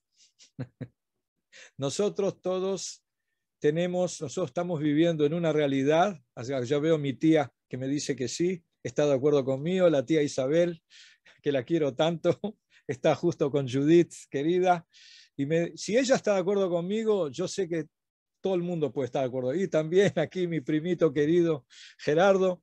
Así ellos están de acuerdo conmigo, todo el mundo está de acuerdo conmigo. Y los que no están de acuerdo conmigo tienen razón. Como dijo un gran maestro mío, para saber si la gente está de acuerdo con uno o no, se puede hacer un plebiscito democrático y a ver quién está de acuerdo y quién no. Y una vez que se hace el recuento de los votos, en caso de que haya empate, entonces yo voy a estar de acuerdo con la mayoría. Quiere decir que no importa si uno está de acuerdo o no, lo que importa es el contacto. Lo que estamos diciendo es de que todos somos en alguna época de nuestras vidas descarriados. Nosotros cada día de mañana nos levantamos y tenemos una agenda, pero ¿qué vamos a hacer que el Creador Hashem sigue emitiendo al mundo todo el día lo renueva? Y nosotros cuando nos acostamos de noche, pensamos que cuando nos vamos a levantar vamos a hacer A, B, C, D.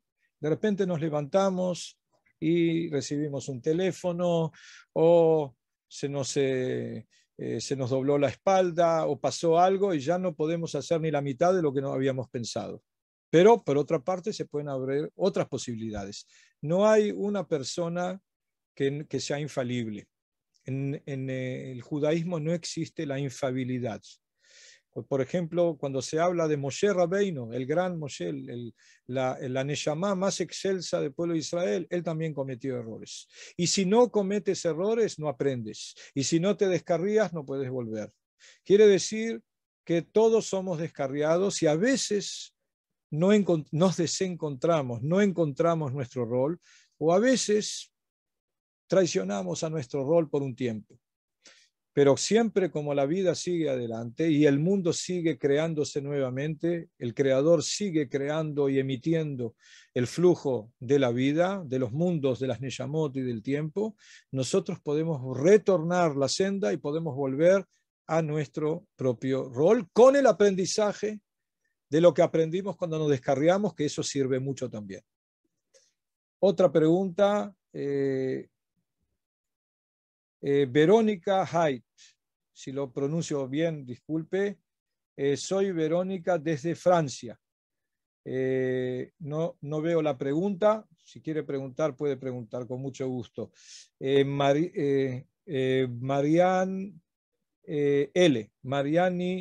Miriani L. Gracias por sus enseñanzas. Aquí nos hablas de la letra de la Torá. Se refiere a las 22 letras del Aleph Taf, incluyendo Manzapaj, las 5 letras finales. Sí, la respuesta es sí. Cada persona, no hay nada que existe en el mundo que no tenga nombre. Aquello que no tiene nombre no existe. No tiene representación espiritual en el mundo físico. Todo aquello que tiene nombre tiene una representación, tiene un significado y tiene un significante. tiene también un rol en el mundo. Por lo tanto, el hombre debe conocer su propio nombre, en qué letras, todas las personas del mundo, no solamente los judíos, su nombre está compuesto por letras hebreas. Les recuerdo que los fenicios, cuando quieren comerciar, que en Creta, en Grecia, llevan el alefato hebreo, Aleph, Bet, Gimel, Dalet, como son también números, las letras en nuestra tradición son números, el Aleph es 1, el Bet son 2, el Gimel son 3, etc. Cuando queremos 1000 ponemos el Aleph antes de todo. Entonces ellos para comerciar llevan la lengua universal de esa época, que era el hebreo, y la llevan a las costas de otras costas, Fenicia, etcétera, Sicilia, y ahí empiezan a comerciar. Y de ahí sale el griego. Alfa, beta, gamma, delta provienen de Aleph, Bet, Gimel, Dalet. Luego empiezan con una escritura cuneiforme hacia el otro lado, otra dirección del hebreo, y de allí se divide, llega al latín, etcétera, sánscrito, y se divide en 70 lenguas, pero el origen viene de allí. Por lo tanto, cuando una persona se llama Jorge, por ejemplo, y no tiene nombre hebreo, entonces como generalmente los nombres no hebreos no tienen significado, no tienen semántica, es fonética. Fuera de Ernesto, por ejemplo, Ernest, que significa seriedad. La generalidad de los nombres o son nombres vienen del mundo mineral o el mundo vegetal, se llaman con nombres de flores, o mundo animal, pero los demás nombres son generalmente fonéticos. A pesar de eso, tienen significado a través de las letras hebreas. Quiere decir que Jorge, vamos a estudiar la Het, la Reish, la Vav, la Reish, la Het y la Hei, y ahí vemos en la conjunción de esas letras, ahí aparece su significado y de qué sefirá viene cada letra. Pero no puedo adelantar más porque sería muy largo. La respuesta es sí. Cuando una persona sabe el nombre de las cosas, tiene conexión con el núcleo de las cosas, con la neyamá de las cosas. Job Abiezer pregunta, ¿cuáles serían los mecanismos para identificar ese propósito y cumplir ese propósito? Quiere decir que uno, para saber su propósito, tiene que conocerse a sí mismo, ¿no es cierto? Y no hay posibilidad de que el ser humano se conozca a sí mismo sin conexión con el origen, con su origen, porque si no le estaría faltando muchísimo. Estaría faltando la mayoría o solamente puede ver consecuencias de sus actos, pero no puede ver el origen de sus actos, qué es lo que lo mueve, cuál es el motor interior. Por lo tanto, el contacto entre una persona y Hashem, de ahí sale el conocimiento de su propósito. Para llegar a ello es importante el conocimiento de las letras y no solamente eso, sino una acción concreta en la realidad, si a través de eso va a conocer su potencialidad. Aquí pregunta Iska Esther, que vive en Tel Aviv. Rab, en el estudio del Talmud, las mujeres no estudiamos en Midrashot el Talmud diariamente como lo hacen los hombres, ¿verdad? La mayoría de las mujeres no estudian Talmud, a pesar de que no está prohibido, como lo hacen los hombres. ¿Cómo hacemos las mujeres para obtener el refinamiento del Ruach en el estudio y acción diaria según el Pardés, si no podemos estudiar el Talmud? Bueno, que no pueden estudiar, eso no es exacto, ya que las mujeres sí pueden estudiar todo lo que quieran. No hay una prohibición. En la Torá no hay prohibición. Yo por lo menos no enseñé a mis hijas a estudiar el Talmud, pero estudiaron todo lo demás. Lo que sí se hace es que aquellas partes del Talmud que tienen que ver no solamente con el raciocinio, con la comparación analógica, sino con la acción, eso sí se le da a estudiar a las mujeres. ¿Por qué? Porque está escrito que la mujer tiene biná y eteirá, tiene raciocinio superior. Es decir, que de acuerdo a la Torá, la mujer es más inteligente que el hombre. Si el hombre no estudia una página de Talmud por día, su inteligencia se atrofia y no se desarrolla. La mujer lo tiene innato, la mujer tiene una condición metafísica, de intelecto innata que no necesita el Talmud. A pesar de eso, la pregunta es válida.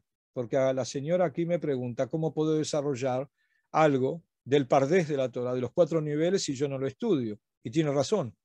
Quiere decir que hay una parte, lo que se llama Ein Yaakov, no sé si han escuchado el libro Ein Yaakov, el estudio de Ein Yaakov, es la parte del Talmud que no es la discusión.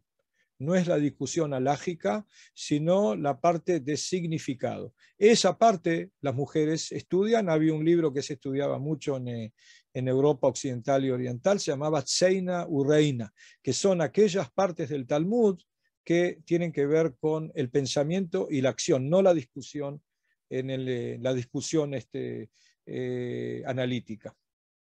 Eso ya las mujeres lo tienen incorporado. Otra pregunta. Paulina pregunta el Olama Emet y el Olama Ba, se refiere a lo mismo, muy buena pregunta.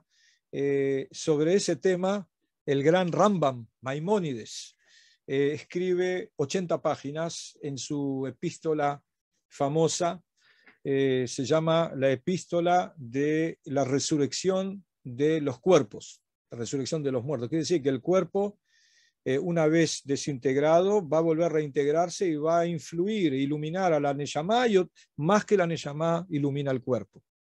Y dice que allí que hay una diferencia entre el Olam Abba y Olam Haemet. Olam Haemet es el Olam Atzilut, el mundo de la emanación, y el Olam Abba, el mundo venidero. Aquí hay una distinción en 2 niveles. El mundo venidero aquí, no es el mundo a que nosotros vamos allí, sino que el mundo armónico que nosotros queremos va a tener que estar aquí, en el mundo físico. No estamos esperando morirnos para que pase algo. No, eso no es nuestra tradición. Nuestra tradición es, la vida está escrito en plural, Jaim, vidas. Hay muchos vidas, muchos niveles de vida, pero el mundo venidero viene aquí. Pero hay otro nivel del mundo venidero, que es el retorno de toda la creación, de todos los 4 mundos al estado de infinito. Ese retorno, todo lo que los 4 mundos que se desplegaron del infinito creador, se vuelven a plegar para fundirse en una misma armonía infinita superior. Pero debo decir que acá hay una aclaración importante. Esa armonía no anula la singularidad. Quiere decir que todo lo que la Neshama, todo lo que vuestras almas han recogido en su experiencia de muchas vidas, se va a quedar presente, no se anula. Digamos que la alegoría del profeta Isaías, que Maim Leyam Mehasim dice que en el futuro todo va a volver al infinito creador, al Ein Sof, como muchas gotas de agua que vuelven al mar y vuelven a ser mar. Por supuesto que el mar es una sola emulsión, no se puede separar en partes, pero a pesar de eso, las gotas siguen siendo gotas, no pierden su singularidad, tienen una integración al infinito, a la completitud armónica del infinito, pero no pierden su sensibilidad singular. Bueno, eso es un poquito profundo, pero eso quiere decir que no tenemos nada que ver con la nada tibetana, con la anulación total que pretende el hinduismo tibetano o algunas sectas de persas, por ejemplo, el majdaísmo persa, o el sintoísmo. Estamos hablando de una integración que no anula la singularidad. Acá tenemos, por eso está la diferencia entre Olam Haemet, que es el mundo de la emanación, Atzilut, y el Olam Abba, que es el retorno al Ein Sof, al infinito. Otra pregunta, vamos a hacer 3 preguntas más porque tengo una clase aquí en mi Bet Knesset, mi sinagoga. Aquí dice, soy Mónica Segura de Tennessee. ¿Existe alguna forma para validar qué tipo de sefirot es predominante? La respuesta es sí, y que es muy importante saberlo. Y la otra pregunta es si hay una creación constante y armónica por parte de nuestras células. ¿Qué sentido tiene que ciertas glándulas cambien de ritmo y función creando enfermedad.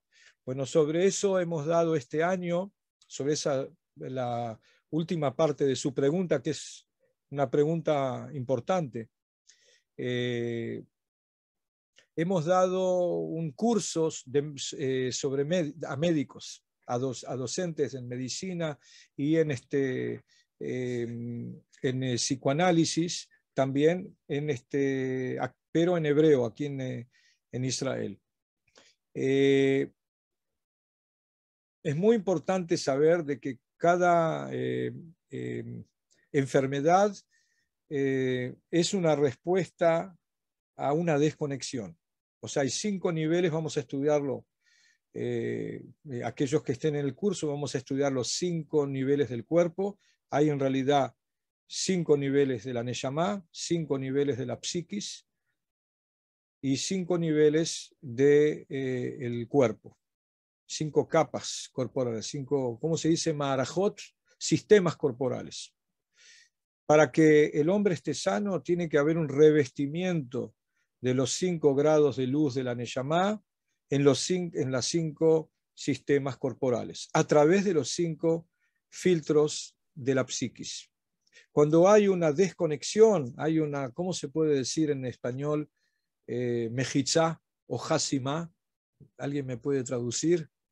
Un tabique. ¿Cómo? Un tabique. Ya veo que Gerardo me lo quiere decir. Separación. Una separación, es como un bloqueo. Hay distintos niveles, hay 3 distintos niveles de bloqueo. Cuando hay un bloqueo entre un sistema y el otro, ahí aparece la enfermedad. Porque cuando aparece un bloqueo, no fluye. Y cuando deja de fluir, siempre el sistema que está debajo sufre y el que está de arriba queda totalmente compungido porque no puede descargar su fluido energético sobre la próxima capa, el próximo sistema. Entonces ahí se producen las enfermedades. Quiere decir de que toda enfermedad, la mayoría de las enfermedades, si se toman a tiempo, a través de cuando se quita ese dique o esa jacimá, ¿cómo se diría? Esa desconexión, esa capa que desconecta, puede ser eso emocional, puede ser también a nivel físico, a través de acciones físicas, emocionales, parlantes, pensantes, etc. Cuando se quita eso y vuelve a fluir nuevamente, vuelve el flujo nuevamente, ahí se produce la cura, la sana. Entonces quiere decir de que es muy importante conocer, estoy hablando de la primera parte de la pregunta, cuál es la sefirá dominante en uno y cómo hay que conectarla con las otras. Porque si las sefirot son del lado derecho y no izquierdo, no del centro, quiere decir que hay emisión, todo el tiempo uno quiere el contacto. Cuando una persona tiene solamente la sefirot de la parte izquierda, la parte dominante es de la parte izquierda, todo el tiempo quiere superarse y no quiere tanto el contacto con la realidad exterior. Pero cuando una persona tiene un equilibrio, la armonía entre la sefirot del centro, ahí se produce la conjunción y puede tener un equilibrio entre lo exterior e interior y es más fácil también para su salud. A ver si contestamos una pregunta más. Verónica, sí. Ahora en el mundo parece haber mucha turbulencia porque estamos pasando actualmente ¿y qué podemos esperar de los próximos años? Bueno, como me dijo una persona, estamos viviendo tiempos históricos, una época histórica. ¿Hubo alguna época que no fue histórica? Hubo una época metahistórica por sobre la historia. Todas las épocas fueron turbulentas. Esta época también, porque estamos en un recambio de época. Lo vemos también en la parte tecnológica, lo vemos que hay un hombre nuevo, el Homo celularis. Vemos gente en la calle con un rectángulo en la calle que van caminando así. ¿Bien? Eso hace 20 años no había. es un nombre nuevo, el Homo celularis. Y estamos viendo que eso va cambiando a la gente. Yo creo que es para bien. Todo eso hay que utilizarlo para el contacto positivo. El asunto es que para que haya un contacto positivo tenemos que saber cuál es el objetivo de nuestra existencia. Si no tenemos un objetivo, ahí se diluyen todas las formas y toda la conceptualidad de lo que es moral o no moral, ético o no ético, bueno o no bueno. Si no tengo una meta, entonces no hay bueno o malo. Todo lo que, si yo tengo un objetivo, una meta, lo que me acerca a la meta es bueno, lo que me aleja es malo. ¿Bien? Si yo en el camino, si yo digo, yo establezco de que las metas justifican los medios, entonces ahí ya no hay nada que sea malo. Entonces yo no me cuido nada, puedo pisar en mi camino a todo el mundo. Pero si la Torah me dice, tzedek, tzedek tirdov, tú tienes que buscar el objetivo de la justicia por medios de justicia, y ningún medio justifica el objetivo, y ningún objetivo justifica los medios. Si yo tengo un adiestramiento, una iniciación clara, entonces eso va a clarificar a mí y al mundo. Por eso estamos en una época de búsqueda. Estamos en una época de retorno al tohu vavohu, de retorno a la mezcla del estado de caos. Pero del caos sale la armonía.